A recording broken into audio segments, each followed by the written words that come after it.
सुभाष पवार यांच्या भारतीय जनता पार्टीमध्ये प्रवेशाच्या प्रसंगी मंचावर उपस्थित आपल्या सर्वांचे नेते, महाराष्ट्राचे भाजपाचे प्रदेश अध्यक्ष आदरणीय रवींद्र चव्हाणजी यांनी आताच आपल्याला मार्गदर्शन केलं, ते मुरबाडचे आमदार सन्माननीय किसनजी कथोरेजी, जिल्हाध्यक्ष जितेंद्र डाकी ज्यांनी प्रवेश केला, सुभाष पवार त्यांच्या नेतृत्वाखाली प्रवेश करणारे सर्व सन्माननीय मंचावर उपस्थित सर्व मान्यवर, उपस्थित बंधू आणि भगिनींनो, खरं तर आजचा दिवस हा फक्त मुरबाडसाठी नाही तर ठाणे जिल्ह्याच्या राजकारणाला कलाटणी देणारा दिवस आहे. कारण सुभाष पवार यांचा भारतीय जनता पक्षामध्ये प्रवेश होणं म्हणजे 8 जिल्हा परिषदेच्या जागा आहेत, 8-0 असाच रिझल्ट येणार. आणि हे मी सांगत नाही, काल परवा एका पक्षाचे नेते मुरबाडमध्ये गेले होते, त्यांची बाईट आहे की आता सुभाष पवार तिकडे जाणार आहे म्हणजे आमचं काही चालणार नाही, अशा प्रकारची त्यांची बाईट मी ऐकली. मी इथं काही त्यांचं नाव घेत नाही. याचा अर्थ आपल्या विरोधात जे लढणार आहेत त्यांनी ही गोष्ट मान्य केलेली आहे. आणि सुभाष पवार गेल्या 6 महिन्यापासून प्रदेशाचे अध्यक्ष मी, त्यांच्याशी कायमचे आम्ही दोघे संपर्कात आहोत. आम्ही कितीतरी वेळा त्यांच्याशी बैठका केल्या, सन्माननीय मुख्यमंत्री महोदयांशी त्यांचं बोलणं करून दिलं. शेवटी तो आज दिवस उगवला. आणि आपण किती जरी सांगितलं तरी देशाचे प्रधानमंत्री नरेंद्र मोदीजी, राज्याचे मुख्यमंत्री देवेंद्रजी, या दोघांसाठी एकच वाक्य सांगेल की काही पक्षाचे नेते असे आहेत की परिवाराच्या माध्यमातून परिचय होऊ शकतो, पराक्रम नाही.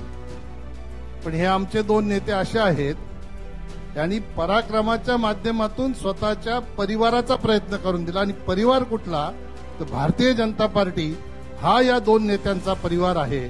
आणि आज सगळ्या विश्वामध्ये भारताचा जो डंका वाजतो तो भारतीय जनता पक्षाच्या सर्वसामान्य कार्यकर्त्यांनी देशात आणि राज्यामध्ये भारतीय जनता पार्टीचं सरकार आणून हे सक्षम नेतृत्व जे महाराष्ट्राला आणि देशाला दिलं, त्यामुळे सगळ्या विश्वामध्ये आज भारताचाही डंका वाजतो आणि भारतीय जनता पार्टीचाही डंका वाजतो.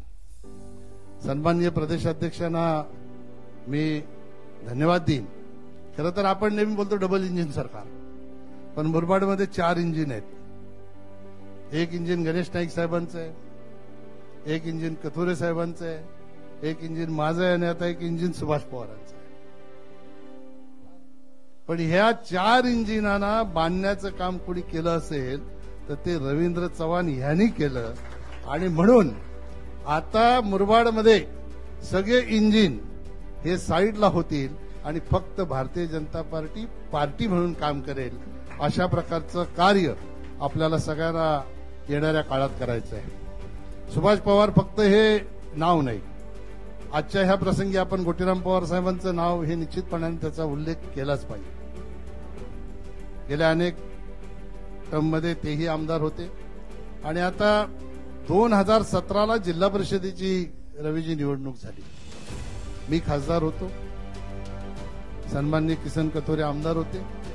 आणि अशा परिस्थितीमध्येही सरकार महाराष्ट्रात आपलं, देशात सरकार आपलं, आणि तरीही सुभाष पवार यांनी 4 जागा भारतीय जनता पक्षाच्या आणि 4 जागा राष्ट्रवादीच्या त्यांनी निवडून आणल्या. याचा अर्थ सरकार आपलं असताना, खासदार आमदार आपले असतानाही आपल्या बरोबरीच्या जागा त्यांनी निवडून आणल्या. आजच्या तारखेत बाजार समिती त्यांच्याकडे, भले आपण युतीमध्ये त्यांच्याशी लढलो, युतीमध्ये म्हणजे एक इंजिन युतीत गेलो होतो. आणि मोहनाथ दीपक काटेकरे भारतीय जनता पक्षाचे बाजार समितीचे सभापती आहेत. आणि बाजार समिती त्यांच्या ताब्यात, खरेदी विक्री संघ त्यांच्या ताब्यात, बँकेचे संचालक, ते सहकार क्षेत्रावरही त्यांचं वर्चस्व हे कायमचं राहिलेलं आहे. आज आपल्याला आनंद ह्या गोष्टीचा आहे, पक्ष तर एक झाला, पक्षाचं वर्चस्व वाढलंच, पण सहकार क्षेत्रामध्ये आपण जे कमी होतो त्या सहकार क्षेत्रामध्येही आज भारतीय जनता पार्टी ही अव्वल स्थानावर आली. हे सुभाष पवार यांच्या प्रवेशाचं फलित आहे. आणि निश्चितपणाने आम्ही सगळ्यांनी एकत्र काम केलं तर मुरबाडचे सगळे लोक आपण शहापूरला प्रचाराला पाठवू शकतो. अशा प्रकारची परिस्थिती मुरबाड तालुक्यात जिल्हा परिषद पंचायत समितीला ही निश्चितपणाने आपण निर्माण करू शकतो. मला विश्वास आहे की आज जेवढ्या कार्यकर्त्यांनी प्रवेश केला ते सगळे जुने नवे सगळे एकत्र येऊन एकजीव होऊन प्रदेश अध्यक्षांच्या नेतृत्वामध्ये काम करतील आणि प्रदेश अध्यक्षांना जो अपेक्षित रिझल्ट आहे तो निश्चितपणाने देतील. मी नेहमी सांगतो की रवींद्र चव्हाण साहेब जेव्हापासून प्रदेशाध्यक्ष झालेत तर त्यांची जबाबदारी महाराष्ट्राची आहे, पण तुमची आमची जबाबदारी हे ठाणे जिल्ह्यामध्ये रिझल्ट देण्याची. का तर आपल्या ठाणे जिल्ह्याचा भूमिपुत्र पहिल्यांदा कुठल्या राष्ट्रीय पक्षाचा प्रदेशाध्यक्ष झाला असेल तर तो भारतीय जनता पार्टीचा झालेला आहे. म्हणून तुम्ही आणि आम्ही कल्याणचे लोक समोर बसलेत, दीपेशला आणण्यासाठी आम्ही खूप प्रयत्न केला, आज तो भारतीय जनता पार्टीत झालाय. कल्याण महापालिका जसे वसईवाल्यांचा प्रवेश झाला, दररोजच ठाणे जिल्ह्यातले प्रवेश हे होत आहेत.